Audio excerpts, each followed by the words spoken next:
Palermo e Calcio Catania, siamo con Manuli e... no, Manuli, per quello che te l'ho chiesto, Manuli e Motica per l'Atletico Palermo, una partita finita 1-0, molto difficile, soltanto sbloccato dal tuo rigore.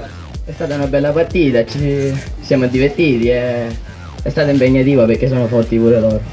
Ecco, squadra professionistica del Calcio Catania vi è andata un po' meglio che contro la Juventus. Vabbè, no, pure loro una bella squadra, però abbiamo giocato meglio rispetto all'Atlanta stamattina. Peccato perché sia contro la Juventus che contro il Calcio Catania avete avuto diverse opportunità gol, non siete riusciti a sfruttarle. Sì, abbiamo smesso molti gol davanti a poco.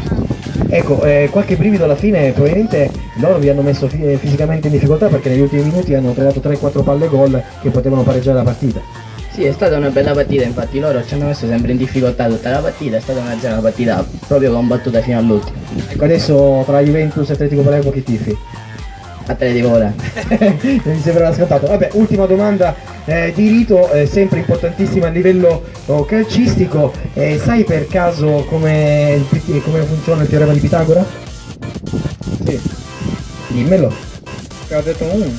Ha detto 1, ha detto 2, ha detto 3, buonanotte, arrivederci a te.